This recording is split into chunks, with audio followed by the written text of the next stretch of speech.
Hey guys, welcome back to the Bodhi Tree where enlightenment is guaranteed. For those who are new to this channel, this is Shekhar. I've done my BTech as well as MTech from IIT Madras, post which I did my MBA from JBIMS.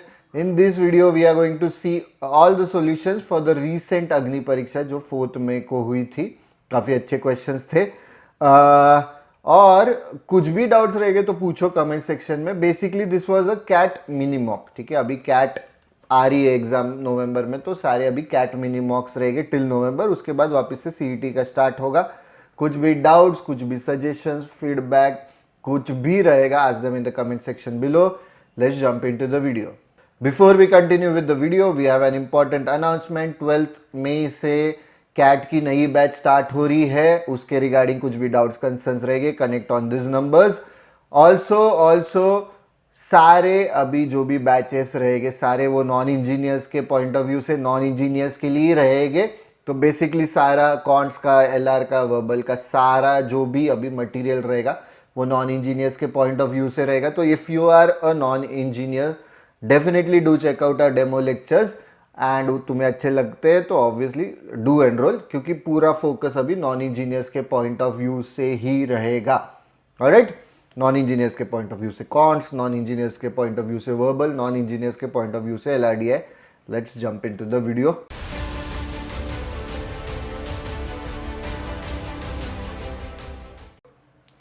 Alright, question 1 देखते. Counts दिख रहा है. Following questions. Okay, data sufficiency का, I hope data sufficiency का basic तुम्हें पता है कि we don't have to actually solve this question, right. How many times, okay, ये क्वेश्चन मार्क इधर, हाउ मेनी, मतलब बेसिकली इसका एक्चुअल में आंसर नहीं निकलना है, बस तुमको समझ में आना चाहिए कि whether you will be able to answer the question based on this 3 statements. So that's the basic. अभी क्या पूछा है? How many times does the efficiency of a man exceed that of a woman. Basically efficiency मतलब क्या? Rate of doing work. If you are familiar with time and work, great. If you are not, still it's okay. हमारे time and work के demo lectures है, free में है, description box में link है, ज़रूर देखना. तुम्हारे एकदम टाइम एंड वर्क एकदम आउटस्टैंडिंग हो जाएगा. ऑलराइट गाइस, ठीक है. तो how many times does the efficiency of a man exceed that of a woman? Alright, तो rate of doing work, efficiency मतलब rate of doing work. Rate word आया तो रेट मतलब वो नहीं कि लेट्स से कि you are going to Zara, वहाँ पे तुम टी शर्ट खरीद रहे हो, टी शर्ट का रेट क्या है पूछ रहे हो, तो that is a different, that's a slang, वो इंडियन है, ऐसे रेट नहीं पूछते. Rate is nothing but basically rate जब भी बात करते तो रेट मतलब डिवाइडेड बाय टाइम का कोई यूनिट आता है. कि मेरा let's say rate of reading a book is basically I read 10 pages per hour. Example दे रहा हूँ, इतना स्लो स्पीड नहीं होना चाहिए, but the point is per hour, per minute, per day ऐसा आया तो रेट मतलब मैं घंटे के 10 पेजेस पढ़ रहा हूँ, मैं 1 मिनट में 10 बार बॉल ऊपर नीचे कर रहा हूँ, मैं एक दिन में 10 ब्रिक्स लगा रहा हूँ वॉल में. So that is rate of doing work, that is the efficiency. तो how many times does the efficiency of a man exceed that of woman? तो मैन की एफिशिएंसी कितनी ज़्यादा है वुमन से, ये अपने को पता हो रहा है या नहीं वो समझना है. ठीक है, आई होप कि एफिशिएंसी का कंसेप्ट क्लियर है. Point A, 3 women and 2 men. अच्छा, options any 2 of the 3 together, all 3. ठीक है, मैं ऑप्शंस देख रहा हूँ तो मतलब अपने को क्या परम्यूटेशन करने समझेगा. ए अलोन, ओनली सी, और इधर ठीक है, तो सिर्फ ए अलोन तो आंसर नहीं हो सकता, सिर्फ बी अलोन नहीं हो सकता, ओनली सी पॉसिबल है. ठीक है, पर खैर मैं पहले स्टेटमेंट ए पढ़ रहा हूँ. 3 women and 2 men working together complete a work in 6 days. इससे तुमको लगता है क्या कि विमेन कितना काम कर रही 6 दिन में, मेन कितना कर रहे, समझ रहे? नहीं, बिल्कुल नहीं समझ रहा है, उससे एफिशिएंसी नहीं समझ रही. इससे बस आई होप मैन डेज का कंसेप्ट पता है तुम्हें. नहीं पता है तो अगेन टाइम एंड वर्क का हमारा डेमो लेक्चर देखना, तुम्हें समझ में आएगा. 3 men and 2 women 6 दिन काम कर रहे, 3 women 6 दिन काम कर रहे, मतलब बेसिकली 18 women डेज काम कर रहे. एंड सिमिलरली सेम टाइम में 2 men 6 दिन काम कर रहे, तो 12 man days. This is equal to total work. Man days is the unit of work. तो टोटल काम कितना कर रहे? 18 women days plus 12 man days, that is the total amount of work. इससे मुझे कुछ भी नहीं समझ रहा, तो स्टेटमेंट ए अलोन नहीं sufficient. 3 men do the same work 5 days sooner than 9 women. अच्छा 9 वीमेन को लेट से x+5 डेज लग रहे हैं, राइट। 9 वीमेन को, 3 मेन को कितने लग रहे x डेज।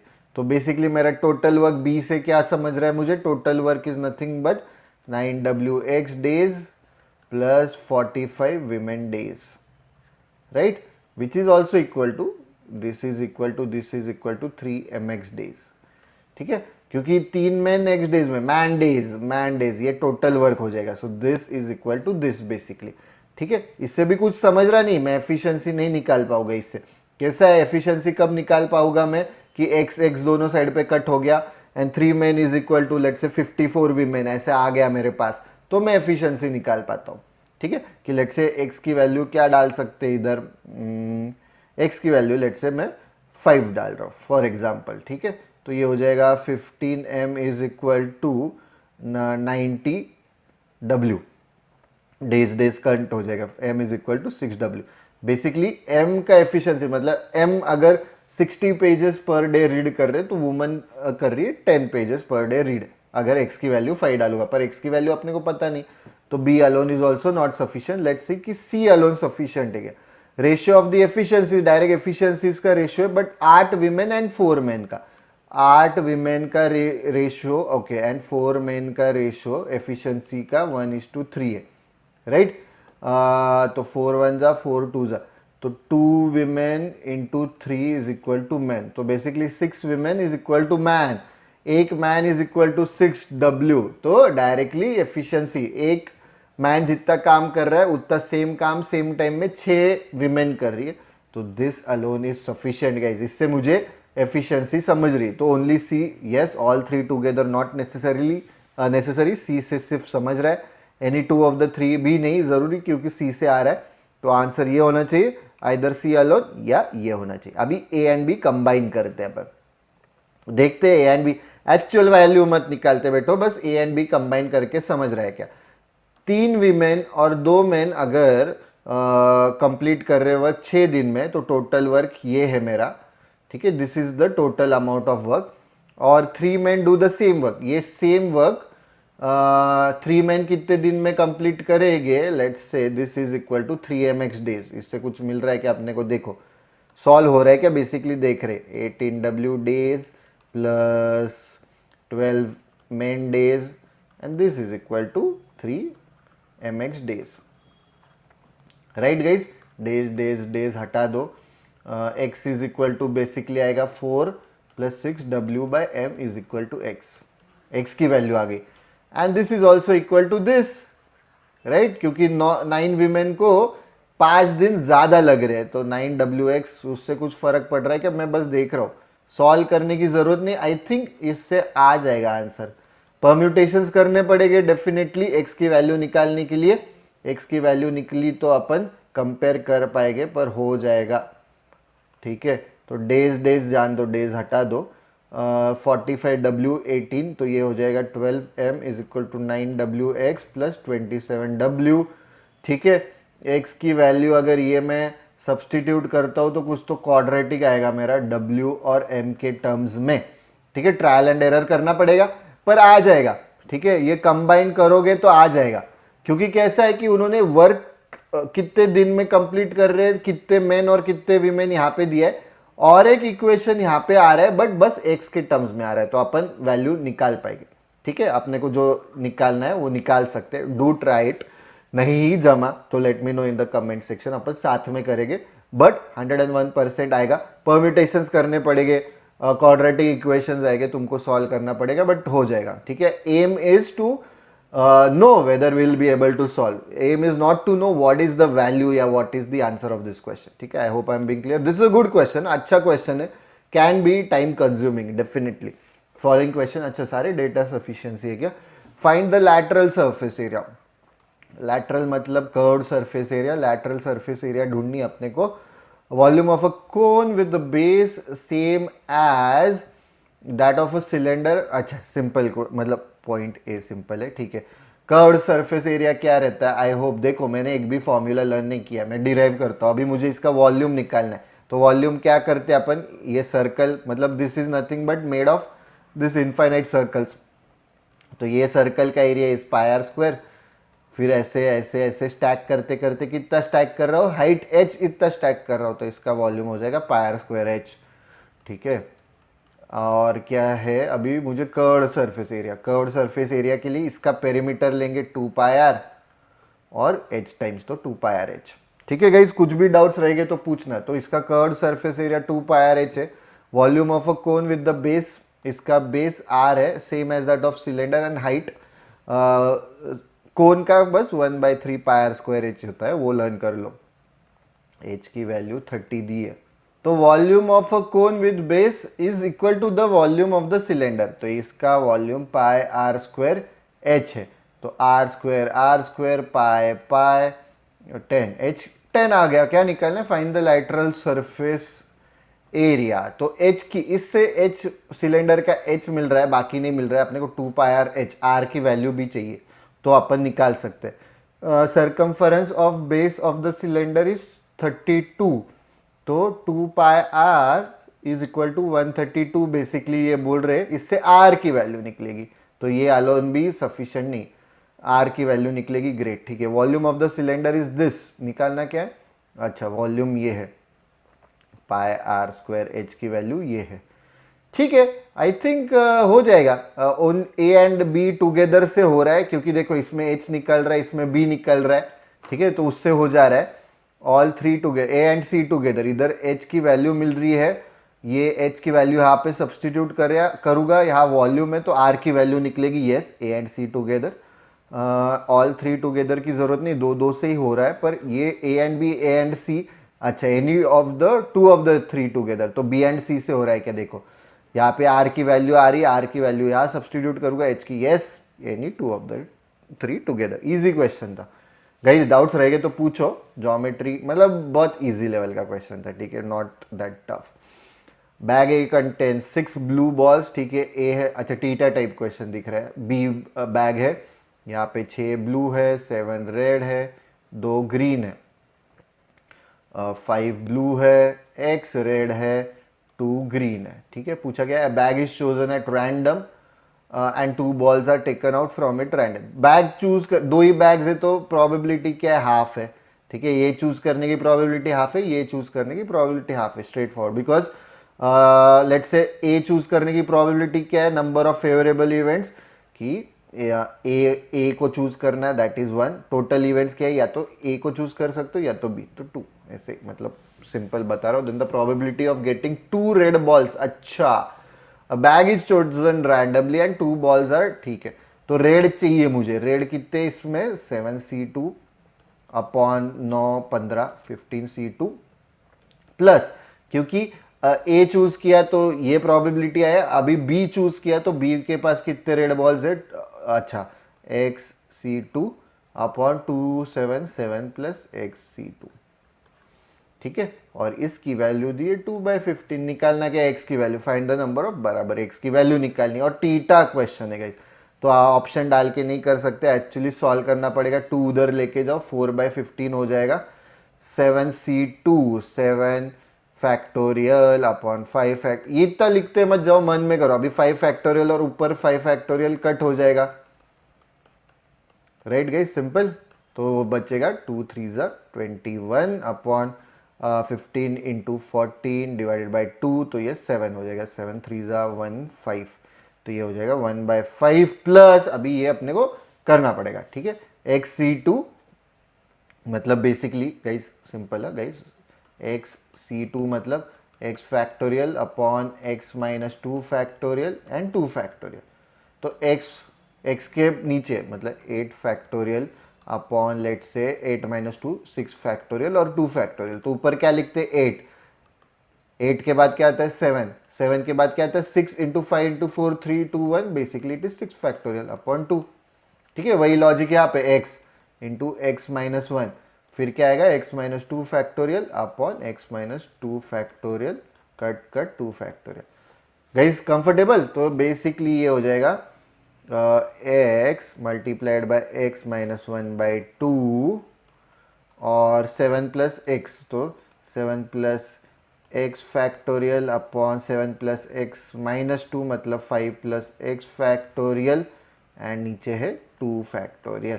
तो वापस से वही लॉजिक, 7 प्लस एक्स, फिर आएगा 6 प्लस एक्स, फिर आएगा 5 प्लस एक्स, तो डिवाइडेड बाय आएगा 7 plus X multiplied by 6 plus X upon 2, 2 से 2 कट हो जाएगा। Okay, and this is equal to 4/15। अच्छा, प्लस 1/5 इज इक्वल टू 4/15।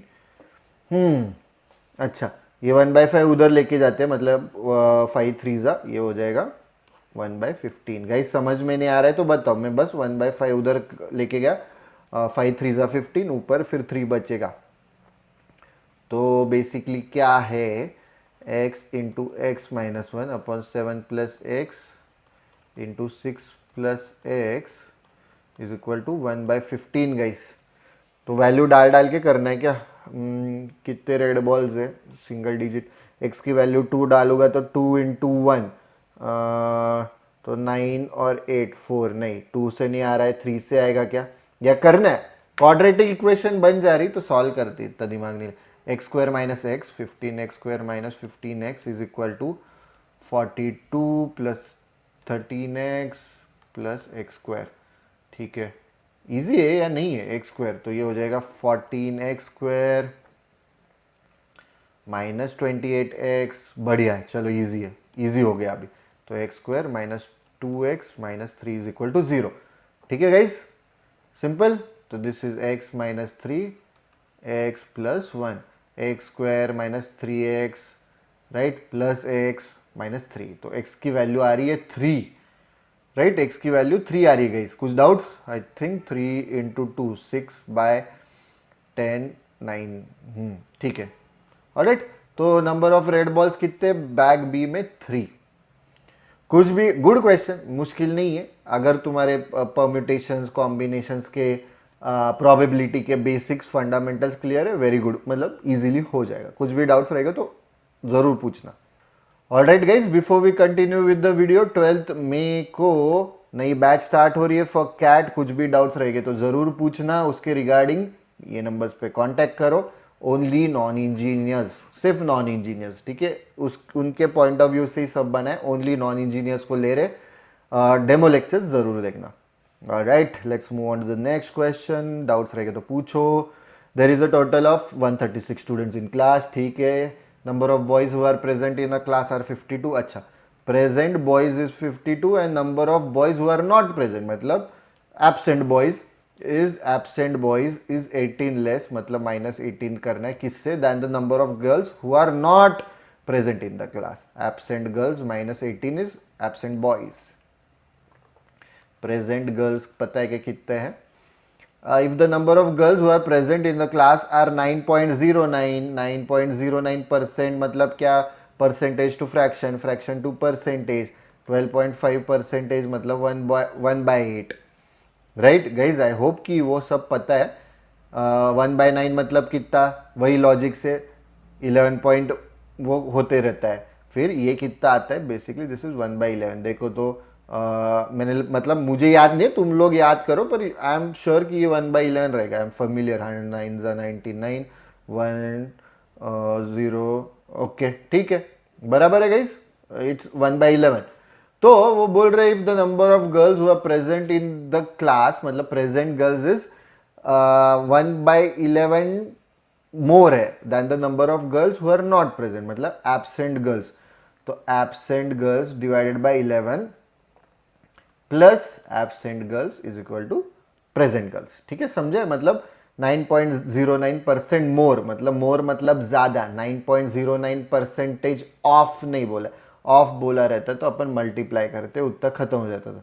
9.09% ऐसे, 9.09% ऑफ एबसेंट गर्ल्स, ठीक है, ऐसे बोलते तो खत्म। I hope I am being clear guys. कुछ डाउट्स रहेंगे तो जरूर जरूर पूछना। अभी क्या पूछा है? Find the difference between total number of boys. अच्छा, और इसका सबका टोटल भी तो दिया है उन्होंने, 136 स्टूडेंट्स, ठीक है। तो present boys plus absent boys मतलब 52 plus AG minus 18 plus absent girls plus present girls is equal to 136, ठीक है। अरे वाह, सारे ए जी के फॉर्म में आ गया तो आंसर आ जाएगा। Find the difference between number of boys who are not present, मतलब absent boys who are not present in the class to the total number of girls. ठीक है, निकाल लेंगे। ए जी की वैल्यू निकालो गाइस, इससे क्रॉस मल्टीप्लाई करेंगे। ए जी 18 उधर चला गया, ये 154 हो जाएगा, 52 उधर चला जाएगा, 102 हो जाएगा। कितने ए जी है, 3 AG plus A G by 11 is equal to 102। 33 AG plus A G is equal to 11 टू ज़ा 11 ज़ा 34 AG is equal to 1122। 1122 by 34 हो रहा है, क्या होना चाहिए, 2 5 ज़ा 10, 17 1 ज़ा 17, 2 ज़ा 17, 33। तो एब्सेंट गर्ल्स की वैल्यू 33 आई, तो प्रेजेंट गर्ल्स की कितनी आएगी, 33 डालो, 36 आ गए present girls. Absent girls is 33, present boys is 52, absent boys is equal to 33 minus 18, 15, absent girls is equal to 33 and present girls is equal to 36। और पूछा क्या है, find the difference between total number of boys who are not present, मतलब absent boys, and total number of girls. तो 9, 69 minus 15 निकालना है। Any doubts? अच्छा question था ये, तुमको पता होना चाहिए। अरे 9.09, तो तुम 9.09 ही रख रहे हो, सॉल्व कर रहे हो, दैट विल टेक, मतलब टाइम लगेगा। दिस इज इजी, ये तुमको जमना जरूरी, इसके लिए वो क्वेश्चन दिए। कुछ भी डाउट्स रहेंगे तो पूछो गाइस, ठीक है। Let's move on to the next question. Alright guys, let's look at fifth question. Mixtures and alligations का दिख रहा है, n लीटर्स ऑफ 30% मिल्क, ठीक है। एलिगेशन एक से होगा क्या, n litres of 30% milk. I hope कि 30% मिल्क सॉल्यूशन मतलब अगर 100 लीटर्स का सॉल्यूशन है तो उसमें 30 लीटर्स मिल्क है, 30 लीटर्स मिल्क है, और वाटर, मतलब मिल्क और वाटर मिक्स किया ऐसे अज्यूम करते हैं, तो 30 लीटर्स मिल्क है, बचे हुए 70 लीटर्स वाटर है। तो ये 30% कैसे आया, 30 मतलब मिल्क का कंटेंट अपॉन टोटल कंटेंट, मतलब 30 लीटर मिल्क भी है, 70 लीटर वाटर भी। I hope that is clear है, बेसिक। 30% मिल्क सॉल्यूशन मतलब लेट्स से n लीटर्स ले रहा हूँ तो 3n/10 इतना मिल्क ले रहा हूँ, बचा हुआ 7n/10 वाटर है। ये समझ रहा है कि नहीं, देखो ठीक है, मैंने बस बेसिकली क्या किया, 30% ऑफ n लीटर्स, तो that is nothing but 0.3n होता है, पर आई एम नॉट कंफर्टेबल विथ ये डेसिमल्स, तो मैंने वो फ्रैक्शन रख दिया, ठीक है, उतना ही किया। 0.3n मिल्क है, 0.7n वाटर है, राइट। सिंपल गाइज, हो ना साथ में। और 40 litres of 60% milk solution, 40 litres 60% milk मतलब 60% ऑफ 40, उसमें आ जाएगा 24 लीटर मिल्क और बचा हुआ 16 लीटर पानी। सिंपल गाइज, हाँ या ना। एंड रिजल्टेंट, अच्छा दोनों को ऐड किया है, मतलब ये मिल्क ऐड किया मैंने, तो 3n/10 प्लस 24, और टोटल सॉल्यूशन कितना है, n लीटर्स प्लस 40 लीटर्स। इसका वैल्यू दिया 50% मिल्क सॉल्यूशन। 50% मिल्क मतलब आधा मिल्क है आधा पानी है, तो इधर क्या आएगा, 1/1, बराबर, करेक्ट है ना। आधा आधा डिनोट करता है, ये नहीं, दिस इज मिल्क का मतलब टोटल मिल्क एक है, तो आधा आधा डिवाइडेड है ना, तो टोटल पानी प्लस मिल्क 1+1, ठीक है, आधा आधा, समझ रहे हैं क्या। देखो 50% मतलब 50/100, 1:2, सिंपल। क्रॉस मल्टीप्लाई करेंगे, 3n/5 plus 48 is n+40, right guys. 40 इधर हो गया, 2n/5 इज इक्वल टू 8, 5 ज़ा 40, बराबर है क्या, 48, 8 2n/5, 8 2n/5 इज 8, तो 40/2, n इज इक्वल टू 20 आ गया, हाँ या ना, ठीक है क्या। Is does that make sense.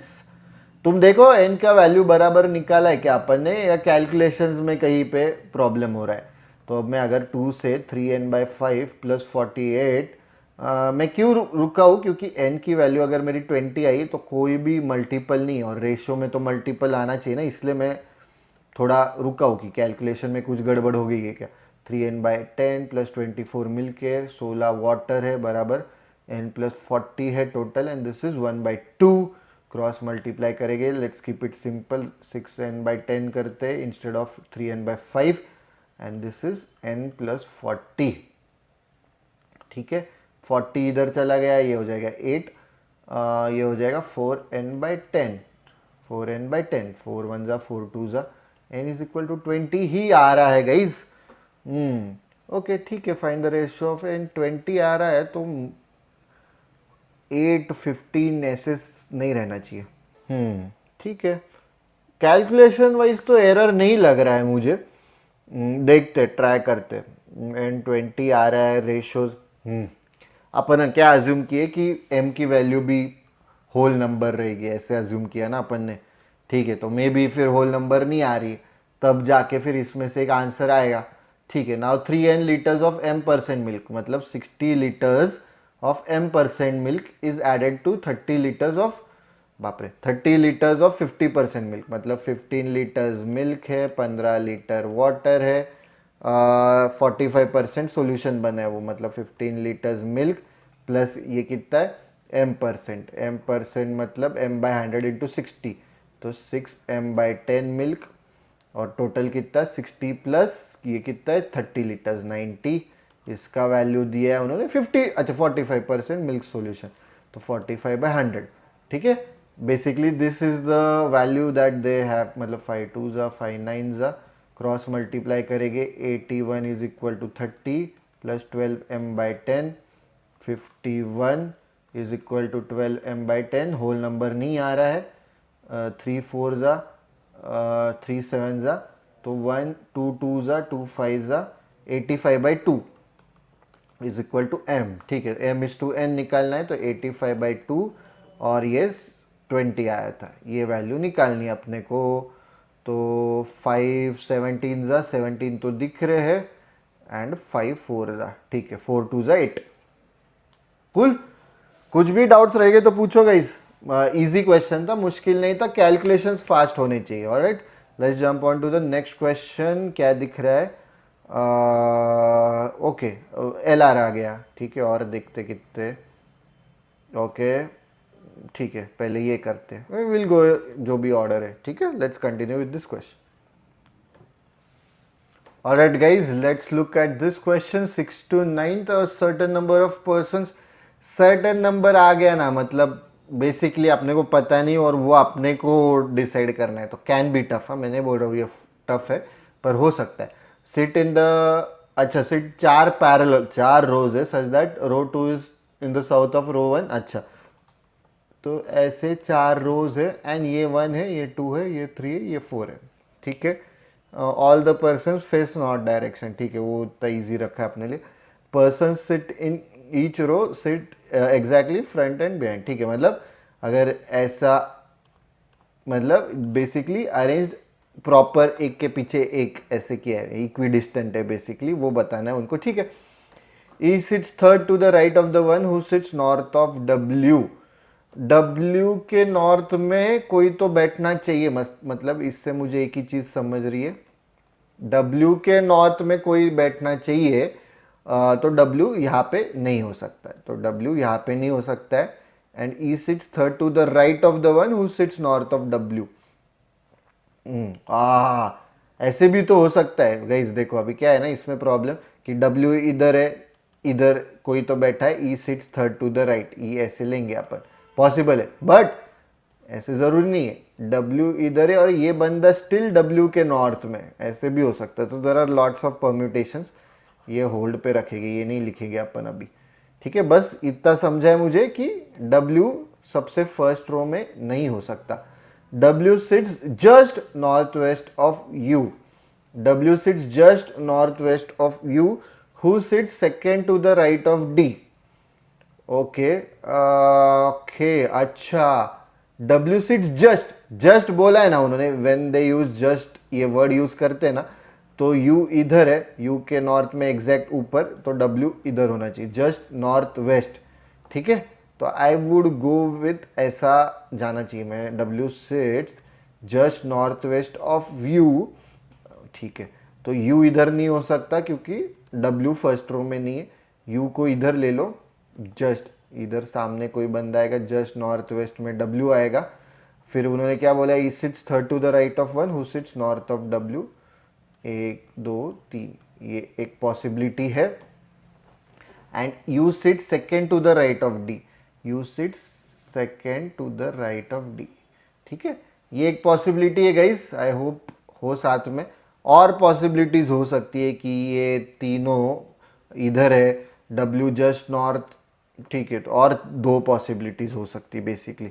I hope कि तुमको समझ रहा है क्यों, देखो ठीक है। तो इसको मैं इधर ले रहा हूँ कि D-U, ठीक है। और U के जस्ट नॉर्थ वेस्ट में W है, और W के नॉर्थ में ऐसा पर्सन है जिसका third to the right E है, तो वो पर्सन यहाँ पे हो सकता है या यहाँ पे भी हो सकता है ना। तो इसलिए दो पॉसिबिलिटीज आएगी। कुछ दिए के हिंट्स देखते हैं अपन, try to eliminate possibilities. The number of persons between D and U is 1 less than the number of persons between U and F, D and U is 1 less than, दोनों के बीच में एक पर्सन है, that is 1 less than, मतलब U and F के बीच में दो लोग आने चाहिए।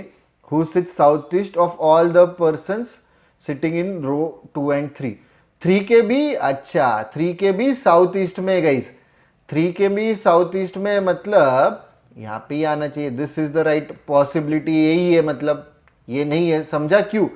क्योंकि D और U के बीच में 1 लेस देन है, U एंड F के बीच में, तो F यहाँ पे आ सकता है, 1 2 F यहाँ पे भी आ सकता है, बट ये पॉसिबल नहीं है। क्यों? क्योंकि F साउथ ईस्ट में चाहिए मुझे, सारे ये रो 2 के बंदे के और रो 3 के बंदे के साउथ ईस्ट में चाहिए, पर यहाँ पे रो 3 में ही आ गया, तो पॉसिबल नहीं। This is the only possibility.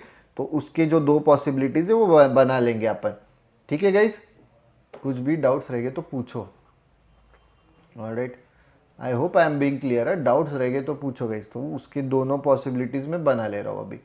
तो एक W D-U -F, F should be south east, W के नॉर्थ में इधर ले लो एक बंदे को, 1 2 3, E इधर आ जाएगा 1, अभी सेम ही लेंथ के बनाओ डैश, E इधर आ जाएगा F अभी, अच्छा अभी F के ऊपर, हाँ गाइस देखो सारे उन्होंने बोला है कि रो 2 और रो 3 के सबके साउथ ईस्ट में F है, तो इधर अगर कोई पर्सन रहेगा, ये पर्सन रहेगा, तो उसके तो साउथ में हो जाएगा F। तो 2 में E के राइट में कोई नहीं होना चाहिए, बढ़िया, एक हिंट मिल गई, ठीक है। और यहाँ पे अगर यहाँ पे नॉर्थ में आ जाता था तो 1 2 3, मतलब ये E आ गया, और 2 छोड़ के 1 1 2 और F यहाँ पे आ गया, ये E इसके नीचे। ठीक है, थोड़ा ज़्यादा स्पेस लेके अच्छे से बनाना चाहिए क्योंकि बाद में कन्फ्यूजन नहीं होना चाहिए। चलो मैं बना रहा हूँ वापस से, 1 2 3 4, ये वाला मैं रिपीट कर रहा हूँ। D यहाँ पे है, फिर डैश है, फिर U है, फिर डैश है, फिर डैश है, फिर F है, डैश W, डैश W के ऊपर डैश डैश डैश E इधर आ गया, तो F बराबर साउथ ईस्ट में आ रहा है। और 1 2, ये वाला बना रहा हूँ मैं अभी, ये तो सेम है, डैश डैश F, ठीक है, डैश W, डैश W के ऊपर dash dash, I hope dash मतलब समझ रहा है, dash is the person basically, E इधर आएगा, ठीक है, ऑल राइट, कंफर्टेबल। चलो अच्छा, E sits third to the right of the one, ये यूज हो गया मेरा। W sits just north west of U, who sits second to the right of D, ये भी यूज हो गया, U sit second to the right of D, ठीक है। Number of persons U and F who sit south east of all the persons in row 2 and 3, 2 and 3 के सारे persons के south east में F, तो E के बराबर देखो साउथ ईस्ट में इधर कोई नहीं आना चाहिए, इधर कोई आएगा तो साउथ में F would be to the south of that person, ठीक है। लॉजिक समझ रहे हैं? अच्छा क्वेश्चन है, थोड़ा अलग है। हो गया। Only one person sits between R and W who sits north east of the one who sits fifth to the left of F। अब बाप रे, अच्छा F fifth to the left, 1 2 3 4 5th to the left of F D है। North east, D के north east में W होना चाहिए, D के नॉर्थ ईस्ट में डब्ल्यू होना चाहिए, बराबर आ रहा है, डी के नॉर्थ ईस्ट में डब्ल्यू आ रहा है। R and W who sits north east, ठीक है वो हो गया। आर एंड डब्ल्यू के बीच में एक ही पर्सन है, आर एंड डब्ल्यू के बीच में एक ही पर्सन है, ठीक है। तो आर इधर भी आ सकता है, इधर भी आ सकता है, तो वो होल्ड पे रखो, ठीक है। W does not sit in row two, W does not sit in row two, वो तो हमने एस्टेब्लिश कर दिया है। अच्छा, इससे अपने को और इजीली हिंट मिलती थी। One person sits to the north of E, one person sits to the north of E, E first row में नहीं हो सकता, this is your final answer, ठीक है। One person sits to the north of E, एक बंदा इधर होना चाहिए, चलेगा, ये हो गया। Two person sit between W and S who sits to the right of R।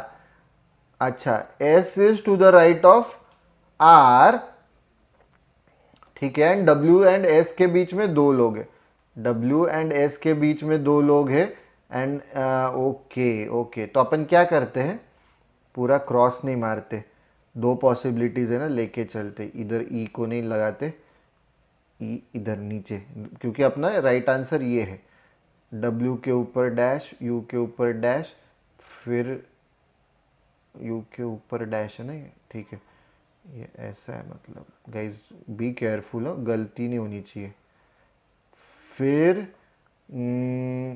और एक डैश, फिर E है, ठीक है, हाँ ऐसा है वो, ठीक है। और अभी क्या है, उन्होंने यहाँ पे बोला था R एंड W के बीच में एक ही बंदा बैठता है, तो R में ये केस में इधर ले रहा हूँ R, ठीक है, ये केस में इधर ले रहा हूँ R, दोनों में से एक सही होने वाला है। Two person sit between W and S, S who sits to the right of R, S should be to the right of R, and W and S के बीच में दो लोग बैठ रहे, तो बराबर S को इधर ही आना पड़ेगा, ठीक है, बराबर S को E के नीचे ही आना पड़ेगा, S की एक ही जगह है, ठीक है, कंफर्टेबल, ऑलराइट। सब यूज हो गया, ओनली वन पर्सन, ये भी यूज हो गया, सही है। Number of person in row 4 is one more than the number of person in row 3, 4 में x प्लस 1 है, 3 में x है, ठीक है, ऑलराइट, ठीक है। The number of person to the left of D is one more than to the right of F, number of person to the left of D is one more, एक ज्यादा है, right of F अभी तक कोई दिख रहा नहीं है, ठीक है, तो D के लेफ्ट में अपने को पता नहीं, D के लेफ्ट में एक बंदा आएगा तो F के राइट में 0 चाहिए, D के लेफ्ट में दो बंदे आएंगे तो F के राइट में एक है, कूल, ठीक है। D is one more than the, ये हो, ये अपन ने नोट तो कर लिया है। The number of person in row 4 is same as in row 1, 4, okay, row 1 में और इधर रो 4 में सेम है, ठीक है guys. The number of persons in row 4 is same as the number of persons in row 1, ये यूज हो गया।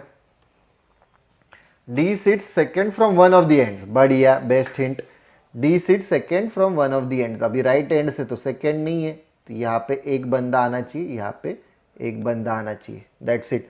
तो F के राइट में 0 आना चाहिए, क्योंकि D के लेफ्ट में एक जन है तो F के राइट में 0, तो x प्लस 1 की वैल्यू ये आ जाएगी, 1 2 3 4 5 6 7, तो x प्लस 1 7 है, x 6 है, ये भी 7 है। अपने total, what is the total number of person sitting in 4 rows together, टीटा टाइप क्वेश्चन है, 13 20, 20 से ज्यादा आना चाहिए, देखते अभी इससे अपने को एक्चुअली कुछ समझ रहा नहीं, पर देखते, इससे अच्छी hint milli.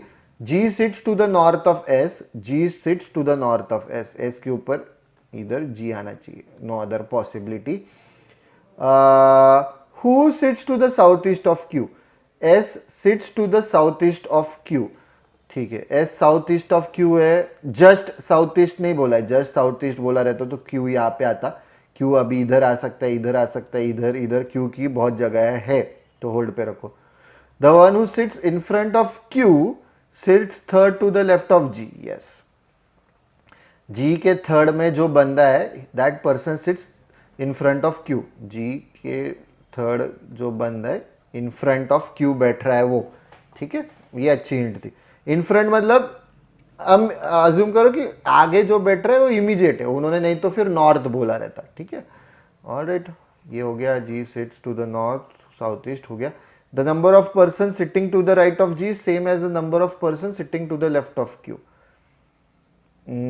Right of G, right of G कितने लोग हैं, वो बोल रहे कि ये वाला और ये वाला सेम आना चाहिए, ठीक है। तो एक ये बराबर हो रहा है कि 1 2 3 4, तो ये आना चाहिए 5, क्योंकि देखो इधर उन्होंने बराबर किधर गया वो हिंट, हाँ ये वाला हिंट देखो कि 2 एंड 3 रो के साउथ ईस्ट में एफ है, 2 एंड 3 रो के सारे लोगों के साउथ ईस्ट में एफ है, इसलिए उन्होंने 1 रो इंक्लूड नहीं किया था क्योंकि ये बंदा के साउथ में एफ आ जाएगा। तो 1 2 3 4 5 6 7, तो वो क्या बोल रहे, the number of person sitting to the right of G same as the number of person sitting to the left of Q. Right of G 1 है तो लेफ्ट ऑफ क्यू 1 आएगा। तो 1 2 3 4 5, इधर 5 लोग आएंगे, 4 5 6 7, ठीक है। तो right of G is left of Q, ठीक है। तो 5 12 18 25, फर्स्ट क्वेश्चन का आंसर आया 25, ठीक है। पर इसमें से कौन सा सही है अपने को पता नहीं, ये वाला सही है यही वाला, क्या डिफरेंस है दोनों में, आर की पोजीशन में, ठीक है। देखते आर का कुछ हिंट देना चाहिए आगे उन्होंने। Alright, the number of person sitting between U and F is same as the number of person sitting between P and G. U and F में 2 है, पी एंड जी में भी 2 आने चाहिए, ठीक है। ये हो गया, cool. V sits second to the left of the one who sits to the north of W. V sits second to the left of one who sits north of W. North of W के 2 लोग हैं, but Q के second left जगह ही नहीं है, P के second left है जगह, P के सेकेंड लेफ्ट है जगह, ठीक है। No one sits to the east of E, E के ईस्ट में कोई नहीं है, हाँ वो हमको समझा है, चल चल बाप को मत सिखा। No one sits to the east of E, R does not sit to the south east of V, R does not sit to the south east of V, R यहाँ पे साउथ ईस्ट ऑफ वी आ गया। This is your right answer, this is your final answer, ठीक है guys, this is your final answer. कुछ भी doubts रहेंगे तो पूछो, ऐसे ही सॉल्व करना है। आई होप कि समझ रहे, जो भी परम्यूटेशन है करते रहने, ठीक है। अभी हो जाएगा। Which of the following history true, no one sits to the west of W, है डब्ल्यू के वेस्ट में। More than 2 person sit between P and V, नहीं एक ही बंदा है। G sits at the extreme end, नहीं जी के राइट में कोई तो है। Both F and G sit in row 4 and 1 respectively, तो ये एक ही बचता है तो वही सही होना चाहिए। F and G, F fourth row में, यस जी फर्स्ट रो में, सही। Who sits to the south west of P, P इधर है, साउथ वेस्ट में कौन आएगा, साउथ वेस्ट में जो दिख रहे तुरंत आर है, डी है, डी है, आर, दोनों option yes, both R and D. I hope कि जो साउथ में आ रहे वो सब साउथ में, पर साउथ के थोड़े भी इधर आ गए तो साउथ वेस्ट जोन में चले जाते हैं, ठीक है। अरे इतने क्वेश्चन है। Oh okay, what is the direction of P with respect to D, guys direction of P with respect to D. तो बहुत लोग ऐसे भी करते कि वो डी का डायरेक्शन बता देते विथ रिस्पेक्ट टू पी, तो इसका आंसर वो लिखेंगे साउथ वेस्ट, और वो ऑप्शन हमेशा देते। तो what is the direction of P का डायरेक्शन क्या है विथ रिस्पेक्ट टू डी, तो डी पे अपन अपना डायरेक्शन बनाएंगे, तो पी का डायरेक्शन क्या है, नॉर्थ ईस्ट, इसका आंसर आ जाएगा। क्लियर है गाइस, आई होप क्लियर है। कुछ भी डाउट्स रहेंगे तो पूछो, अच्छा क्वेश्चन था, मॉडरेट लेवल का था, डिफिकल्ट नहीं था, ठीक है। ओके, नेक्स्ट देखते हैं। आई थिंक ये फाइनल सेट है 10 to 12। पैसेज गिव, ऑब्वियसली इसके बाद मतलब वर्बल रहेगा। Passage gives information about tourist, एक मिनट देखने दो, हाँ इसके बाद वर्बल रहेगा। Passage gives information about tourist from India who visited at least 1 country out of USA UK, कम से कम एक कंट्री देखिए इसमें से। Ratio of total tourist from India USA 3:4:3, total tourist from India who visited, अच्छा है अपना वेन डायग्राम का क्वेश्चन बना लेते हैं। ऑलराइट, क्या क्या था, USA, UK and Australia, A B C D E F G, ऐसा है कि जो एक भी कंट्री नहीं देखा तीनों में से, देखते आगे, अभी होल्ड पे रखते, ठीक है। And total tourist from India who visited all 3 countries is 500, तो जी की वैल्यू आ गई 500। Ratio of tourist from India who visited only USA to total tourist from, अच्छा ठीक है, अभी अपन पहले ये वाला निकालते। तो USA is to UK is to Australia उन्होंने दिया है, USA is to UK is to Australia दिया है 3x 4x 3x बराबर। अभी वो बोल रहे ratio of tourist from India who visited only USA मतलब ए का रेशियो किसके साथ दिया है, हु विजिटेड यूके पूरा यूके मतलब पूरा यूके मतलब B plus E plus D plus G and इसका वैल्यू उन्होंने दिया है y/5y। आई होप कि यहाँ तक हो साथ में। ऑलराइट गाइज, आई होप यहाँ तक हो साथ में। कुछ भी डाउट्स रहेंगे तो पूछो। b plus E plus D plus G 5y है, b plus E plus D plus G, पर b plus E plus D plus G की वैल्यू 4x भी है गाइज, तो basically 4x is equal to 5y, तो y is equal to 4x/5। ठीक है, तो a की वैल्यू क्या आ जाएगी, y ना, तो 4x/5। ठीक है गाइस, a की वैल्यू आ गई x के टर्म्स में। देखते हैं अपन क्या क्या निकाल सकते हैं। आई होप हो साथ में। डाउट्स रहेंगे तो पूछो। अच्छा क्वेश्चन लग रहा है, इजी लग रहा है, छोटा ही है क्योंकि tourist from India who visited both USA and UK but not Australia, USA and UK but not Australia मतलब डी इज इक्वल, अच्छा, two tourist from India who visited both Australia and UK but not USA, Australia and UK but not USA, D is equal to E, D की value E की value से बराबर है। ठीक है, ये भी यूज हो गया। कुछ भी डाउट्स रहेंगे तो पूछो। अभी तक कुछ ऐसे बहुत खतरनाक कुछ लग रहा नहीं है, इजी लग रहा है। Tourist from India who visited both USA and Australia, tourist from India who visited both USA and Australia but not UK, अच्छा, USA and Australia but not UK, अच्छा, डायरेक्टली वैल्यू दी है उन्होंने। एफ की value 700 दी है guys, F की value 700 दी है, जी की वैल्यू 500 दी है, D is equal to E and D की वैल्यू निकाल सकते हैं क्या, देखते। ठीक है, ये हटा दो। ऑलराइट, आगे और values the. Tourist from India who visited only USA is 800, only USA की वैल्यू आ गई, सब हो जाएगा फिर अपना। 4x/5 इज 800, x की वैल्यू आ जाएगी 1000, तो USA is 3000, UK is 4000, Australia is 3000। X की वैल्यू आई तो वाई की वैल्यू भी आएगी। एक्स की वैल्यू 1000 है तो वाई की वैल्यू कितनी गई, 800, राइट। तो वाई की वैल्यू क्यों चाहिए, हाँ, ये दिस इज इक्वल टू 4000 आएगा। B plus E plus D plus G is 4000, उसमें जी की वैल्यू 500 है तो ये हो जाएगा 3500। डी और ई इक्वल है, बी की वैल्यू पता है क्या, बी प्लस 2d इज 3500।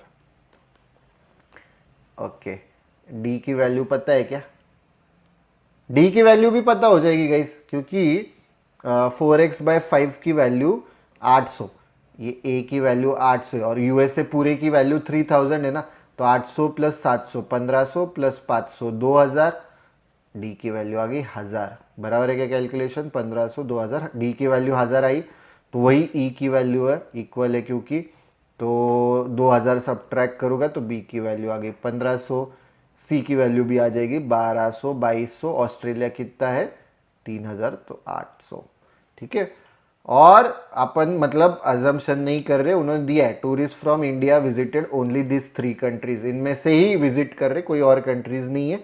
और उन्होंने दिया है कि from India who visited at least 1 country, हर एक जन एटलीस्ट एक कंट्री विजिट कर रहा है, नहीं तो अपन ऐसे बनाते थे, यूएसए यूके और ऑस्ट्रेलिया से थोड़ी दुनिया बनी है। तो एच मतलब ऐसे लोग कि जो इन तीनों में से एक भी कंट्री नहीं घूमे, पर एच की वैल्यू 0 है क्योंकि कम से कम एक कंट्री घूमे इसमें। हो गया answer. Find total number of tourist from India who visited only 1 country, एक ही कंट्री मतलब ए प्लस बी प्लस सी। 800 800 1600 3100 इसका आंसर है। टीटा टाइप है शायद से। Find total number of tourist from India, exactly 2 countries मतलब D plus E plus F, तो 1000 2700। Total visitors from India who visited both USA and UK together, USA and UK together, USA and UK but not Australia, ऐसे नहीं बोला है। तो US and UK मतलब D+G, that is 1500 upon are what percentage, अच्छा नहीं upon नहीं आएगा, what percentage more than less than total tourist from India who visited Australia. Australia कितना है 3000, राइट। तो 1500 3000 से कितना लेस है, मोर देन के बाद जो आता है वो डिनोमिनेटर में आता है गाइस। तो 1500 3000 का difference is 1500, 3000 minus 1500 is 1500, denominator में देन के बाद जो आता है वो आएगा इंटू 100, 50%। कूल, कुछ डाउट्स कंसर्न्स रह गए तो do let me know in the comment section below. Now we look at the verbal section. Verbal section में I would say easier side पे ही questions थे. Comparatively ये जो passage है, second passage जो है reading comprehension का, it was comparatively I won't say difficult, it was less easy. ठीक है, बाकी के easy थे, this was less easy. Now we'll look at the passage. There is a moment in Verdi's Requiem. Verdi कोई है और उसका कुछ तो requiem है, like he may be an author और उसका ये article होगा, book होगी, या poet हो सकता है, उसकी poem होगी, we don't know. Now इतना पढ़ने से हमें समझना नहीं है क्या है, but Verdi का requiem की बात हो रही है, ठीक है. There is a moment in Verdi's Requiem when the hushed somber tones that end the first movement give way to the lacerating chaos of the second. Now tones की बात आई, ठीक है. तो Verde might be a composer and ये रिक्वेम होगा, उसका composition होगा, may be singer होगा, उसका सॉन्ग होगा, या म्यूजिक डायरेक्टर होगा, उसका म्यूजिक होगा, we don't know, but general term is composer और उसका ये composition. When the harsh somber tones, harsh मतलब क्या, हम कहते हैं ना, so that is harsh, something that is harsh का literal meaning is very quite, और यहाँ पे इट कैन डिनोट काम, ठीक है, हैविंग अ काम tone. Sombre, now sombre is a very interesting word, sombre, ठीक है. अगर मैं सॉम्बर की बात करूं, सॉम्बर का लैटिन में एटिमोलॉजी इज, मतलब उसका रूट वर्ड कहाँ से आया, this is a Latin word, तो इसका रूट वर्ड इज लैटिन में इट मीन्स शैडो, ठीक है, इसका मतलब होता है शैडो. नो सॉम्बर लैटिन में इट मीन्स शैडो, पर इंग्लिश में, इंग्लिश कहाँ से आई है, इंग्लिश आई है इंग्लैंड से, ठीक है ना. इंग्लैंड का वेदर आप देखते हो तो हमेशा शैडो होता है, लाइक इंडिया में देखोगे तो धूप आती है, ठीक है, जनरली इंडिया में बहुत धूप आती है, इक्वेटर के पास है इसलिए, पर इंग्लैंड में जनरली शैडो होती है, ठीक है. तो वहाँ पे धूप गिरती है तो लोग बहुत खुश हो जाते हैं, जब भी धूप आती है इंग्लैंड के लोग खुश हो जाते हैं, तो छाव जब उन्हें दिखती है तो वो सैड रहते हैं. तो सॉम्बर का मतलब है ग्लूमी. तो देखो कैसे इवॉल्व हुआ है, सॉम्बर का एक्चुअल मीनिंग लैटिन में शैडो, पर इंग्लिश में उसका मीनिंग है gloomy, something that is dark या डल, ऐसे हम सोच सकते हैं, डार्क, डल, ग्लूमी. ना काफ़ी इंटरेस्टिंग वर्ड है, मैं इसके जैसा ना बहुत सारे वर्ड्स है जिसका रूट वर्ड अलग है पर इंग्लिश में उसका मीनिंग अलग हो जाता है. फॉर एग्जाम्पल आपने ये वर्ड सुना होगा डेक्स्टरस.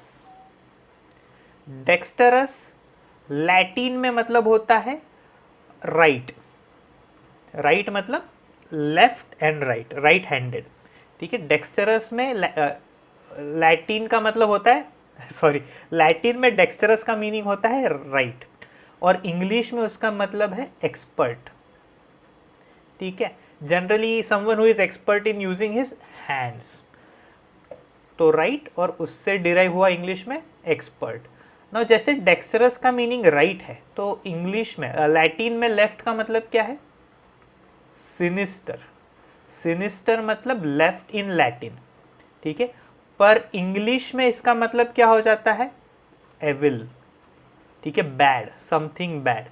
सो राइट पहले कंसिडर किया जाता था गुड, ठीक है, मतलब पुराने ज़माने में, तो वहाँ से वो लैटिन में डेक्स्टरस मतलब राइट, इंग्लिश में मतलब पहले जो राइट था वो उसे अच्छा समझा जाता था, फेवरेबल समझा जाता था, तो इसका ऑपोजिट हो गया लेफ्ट, अनफेवरेबल, एविल, ठीक है. तो ऐसा मीनिंग चेंज होता है. नाउ एक और वर्ड है गॉश. Gauche, ठीक है। गॉश फ्रेंच वर्ड है, उसका मतलब होता है लेफ्ट, ठीक है। जैसे डेक्स्टरस इज एक्सपर्ट, वैसे ही फ्रेंच में मतलब इंग्लिश में gosh is someone who is awkward, ठीक है। मतलब awkward generally in social terms, socially awkward, ठीक है, इसका मतलब होता है गॉश। तो देखो, रूट वर्ड डेक्स्टरस राइट है, लैटिन से आया है, मतलब राइट है, लैटिन से आया, इसका मीनिंग है लेफ्ट है। तो राइट हो गया एक्सपर्ट और लेफ्ट हो गया एविल। तो जैसे ये एक्सपर्ट हो गया, वैसे ही फ्रेंच में जो लेफ्ट है उसका मतलब हो गया awkward, socially awkward. So English is a very funny language. CAT में डायरेक्ट आपको वोकेबलरी नहीं पूछते, सिनोनिम बताओ, एंटोनिम बताओ, बट ऐसे पैसेजेस में वर्ड्स आएंगे, क्या मतलब है आपको पता होना चाहिए। So there is a moment in Verdi's Requiem when the hushed somber tones that end the first movement give way to the lacerating chaos of the second. The Verdi scholar Julian Baden once described this movement, this second movement, the dies irae, literally day of wrath, as an unearthly storm with its tutti thunderclaps and swirling scales. Now Verdi scholar मतलब क्या, जिसने Verde के बारे में research किया है, ठीक है। वर्डी जो कंपोजर है उसके बारे में रिसर्च किया है Julian Budden. He describe this second movement as day of wrath. It is meant to, purpose क्या था, ये जो था कि पहले हर्ष सॉम्बर टोन्स थे और फिर सेकंड एकदम give way to the lacerating chaos of the second. Lacerating is derive from laceration, laceration मतलब कट, आपको चाकू लग गया, इट्स अ लैसरेशन, ठीक है। Lacerating, laceration, it generally denote something that is cut ही है, पर यहाँ पे it is denoting something that is painful, ठीक है। Lacerating chaos of the second, painful emotionally over here. It is meant to awaken listeners from their easy complacency, to remind them that what they should fear is not only death but something much larger and scarier. A looming judgment day that, as the chorus sings in Latin, will dissolve the world in ashes. So पहले आराम से start होता है, थोड़ा सा gloomy tone होता है, फिर बाद में एकदम लैसरेटिंग टोन हो जाता है, ठीक है, केओटिक टोन हो जाता है। नाउ यहाँ पे कंप्लेसेंसी यूज किया है। कंप्लेसेंसी मतलब someone who is self satisfied. Now ये पॉजिटिव वर्ड नहीं है, it is a negative word, complacency. अरे this person is complacent, he can achieve much more if he get out of his complacency. So ऐसे complacency का meaning है self satisfied but negative connotation. वो बहुत कुछ कर सकता है but he is complacent. Complacent, complacent, दोनों होमोफोन्स है। फोन मतलब साउंड, होमो मतलब same, so same sound.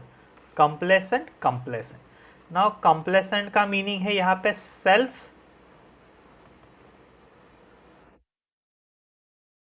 Satisfied, और यहाँ पे कंप्लेसेंट का मतलब है someone who is willing to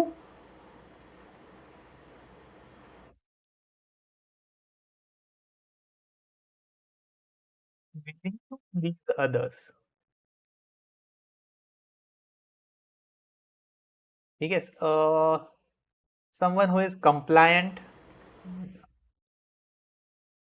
सामने वाले की बात सुनने वाला, to please them. Compliant synonym है servile, can be a synonym.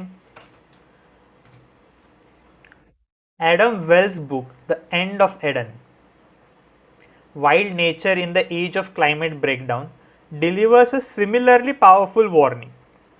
तो वो ये जो वार्निंग थी, will dissolve the world in ashes, lacerating chaos था। So it delivers a similarly powerful warning although far more quietly, ठीक है। इसके ऑपोजिट मतलब जो वर्डी के रेक्वेम में दिया है उसके opposite Adam's Wells tone use कर रहा है। An accretion of detail, a telling of story after story, the slow death of a tick infested moose in Maine, the bleak fate of sunflower sea stars in the waters along North America's west coast, the killing of hemlock trees by the juice-sucking hemlock woolly adelgid, at some point becomes a narrative of horror and unbearable sadness as the enormity of what is happening sinks in for the reader. It's not just the loss of a bird here, a tree there, but the devastation of all life on the planet. The apocalypse that Wells is writing about, of course, is of human making.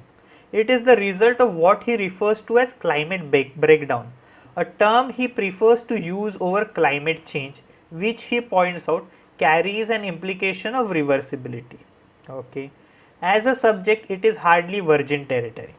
ये जो climate change है, ठीक है, as a subject it is hardly virgin territory. Virgin, you know, dozens if not hundreds of books have already been written about the destructive activities of Earth's human inhabitants.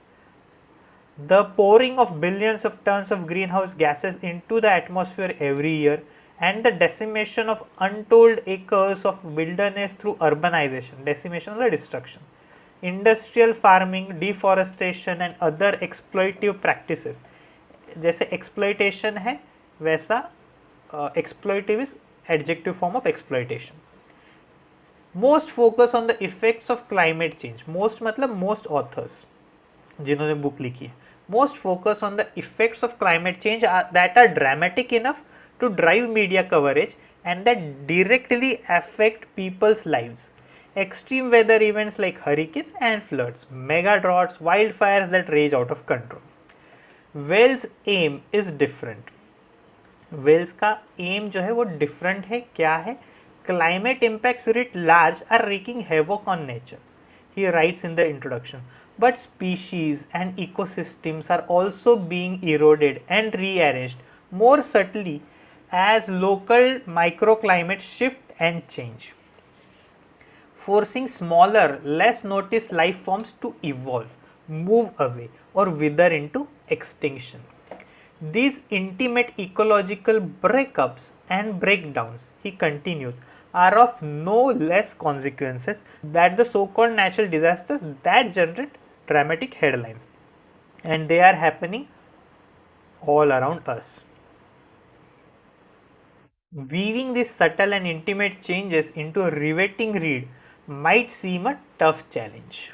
Where are the flooded houses, the derailed lives of wildlife victims? At the very least, where are the polar bears?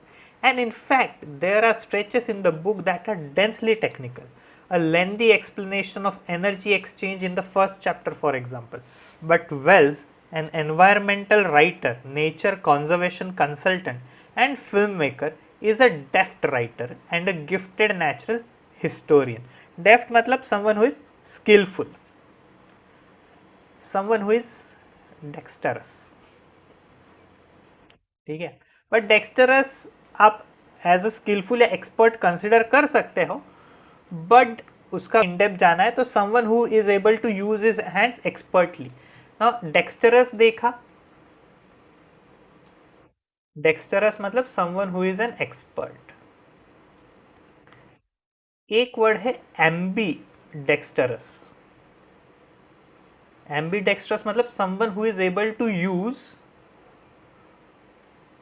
Both his hands expertly. ठीक है, मतलब left भी अच्छे से use कर सकता है, right भी अच्छे से यूज कर सकता है. The depth of his scientific knowledge, he is equally at home मतलब comfortable, he is equally at home writing about the light receptors in the cheetah's retina, the hydrocarbons that are an essential component of plant cell walls, or the role of the enzyme aromatase in the reproductive cycle of the green turtle, enables him to slowly compound individual catastrophes into a massive tragic whole. He does this by telling the stories not of single endangered species but of specific ecosystems, their history, the cascading changes in habitat, wildlife and temperature that have shaped and damaged them, and the factors that have come to threaten the survival of the plants and animals that support them. So first question, ये passage का, okay.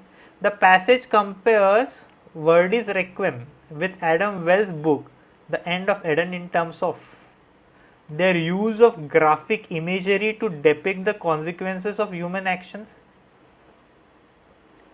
This is not the answer because graphic imagery हमें पता नहीं Verde ने use की है क्या.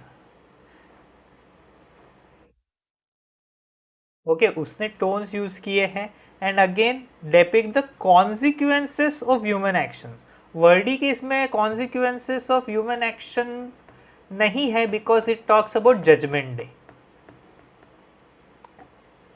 A judgment day that will dissolve the world in ashes. It talks about judgment day, not of human consequences. ठीक है तो ये है कंपेयर नहीं कर सकते. Their focus on specific events related to environment. नहीं क्योंकि environment के बारे में वेल्स बात कर रहा है वर्डी नहीं.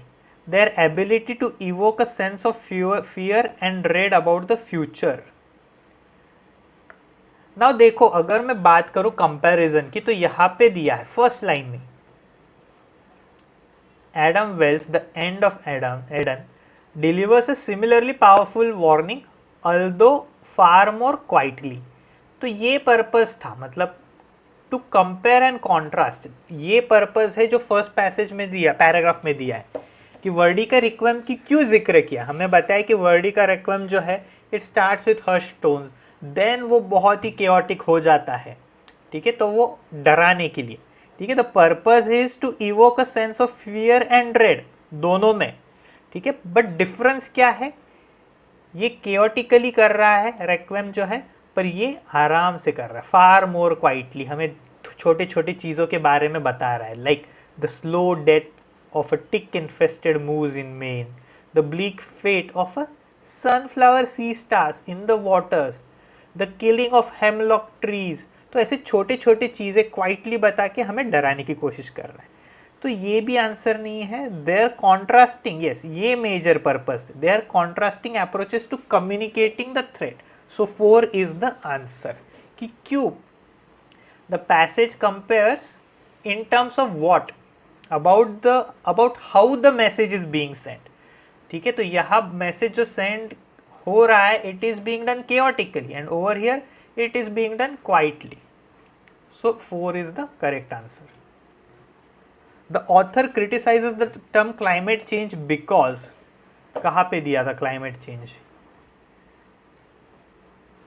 या यहाँ पे दिया था. A term he prefers to use over climate change which he points out carries an implication of reversibility. वो प्रिफर कर रहा है क्लाइमेट ब्रेकडाउन. तो ऑथर क्या सोचता है कि मैं क्लाइमेट ब्रेकडाउन टर्म यूज करूंगा because climate change is not the correct term to be use because it carries an implication of reversibility. So fails to convey the immediacy of the crisis. इसकी वजह से नहीं criticise किया है. Global nature of the problem नहीं. Offers a false sense of hope for a solution. Reversibility मतलब क्या there still hope. पर वेल्स का कहना है देयर इज नो होप. ठीक है ये कहना है. 4 भी देख लेते हैं. Lakhs the scientific accuracy needed for public discourse. नहीं 3 is the best answer. Based on the passage, Wells's primary concern regarding climate change is the impact on. ठीक है तो प्राइमरी कंसर्न क्या था देखो यहां पे दिया है. Wells aim is different. Climate impacts writ large are wreaking havoc in nature, he writes in the introduction, but species and ecosystems are also being eroded and rearranged more subtly as local microclimates shift and change, forcing smaller, less noticed life forms to evolve, move away or wither into extinction. और यहाँ पे starting में उसने क्या दिया है, an accretion of detail, telling of story after story, कि slow death of tick infested moves in man. Now ये क्या बता रहा है, this is related to climate breakdown. ये छोटी छोटी चीजें are related to climate breakdown. So the delicate balance and interconnectedness of ecosystems, this could be the answer. The immediate and direct threat to human survival, ये use नहीं किया है. ठीक है इस पे फोकस नहीं है, इसका प्राइमरी कंसर्न नहीं है क्योंकि वो कह रहा है लाइक जो ऑथर है ये पैसेज का, I am not talking about Wells. Now there are 3 makers, like Verdi is a composer, Wells is an author, और ये जो पैसेज का ऑथर है वो। नाउ ये पैसेज के ऑथर ने बताया है as a subject this climate change is hardly a virgin territory, और कह रहा है extreme weather events like hurricanes, floods, megadroughts, wildfires that reach out of control, they are being focused on by majority of the authors. The large scale destruction of iconic wildlife species, large scale destruction पे focus नहीं है. The frequency and intensity of weather extreme weather events नहीं. So first is the correct answer. What can be inferred about Wells's approach to writing about climate breakdown compared to other authors on the subject? ठीक है, other authors हमने देखा, यहाँ पे major focus है other authors पे. They are focusing majorly on bigger events like जो हमें इजीली नज़र आते हैं. हरिकेन्स हो गया, फ्लड्स हो गया, ड्रॉट आया, वाइल्ड फायर आया, उस पर फोकस है. पर वेल्स का अप्रोच क्या है? छोटी छोटी चीज़ों पे. He emphasises personal anecdotes and human stories नहीं. He uses a narrative style to illustrate scientific concepts and ecological impacts. ये कर रहा है, ठीक है. ही अवॉइड्स टेक्निकल लैंग्वेज, ये नहीं कर रहा है. He doesn't avoid technical language, इसका सीधा हमें एविडेंस है. हाँ, and in fact there are stretches in the book that are densely technical. A lengthy explanation of energy exchange, ठीक है, तो डेंसली टेक्निकल लैंग्वेज उसने यूज की है. So he avoids technical language is incorrect. He focuses on the most dramatic and catastrophic events. No, he doesn't do that. यहाँ पे दिया है most focus on the effects of climate change that are dramatic enough. तो ये नहीं कर रहे. बचा कौन सा? एक ही ऑप्शन बचा, बाकी सब एलिमिनेट हो गए.